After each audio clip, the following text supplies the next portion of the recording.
Hey friends, this is Allen Lee with Fidelity National Home Warranty, and today we are going to be talking about washers and a little bit of maintenance tips for you. A few things that there are to look out for. First thing, before you even open it, you want to make sure you check these water connections on a regular basis. Make sure there's no leaks, make sure there's no kinks or anything like that. This unit here does have these rubber hoses, which are more prone to leaking than like a steel braided line. That's typically, kind of what we recommend. But there's nothing wrong with these rubber ones. You just have to know in your brain that they are kind of prone to having damage, maybe bursting, splitting, things like that as they get older. And then obviously the valves, you want to make sure those aren't leaking as well, just like a hose spigot outside. And then make sure your drain is obviously plugged into your drain. That's pretty much all there is outside.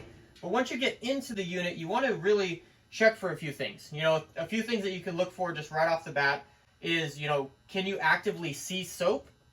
Is there active dirt in there? Because that might give you a few ideas of what might be going on. If you're overloading the washer, you might not be getting everything completely clean, so you might have residue of dirt kind of sitting around as well as on your clothes.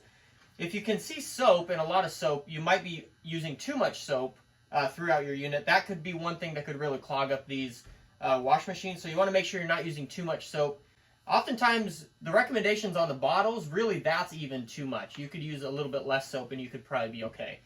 One good test to do is go ahead and fill up your wash machine about halfway with hot water.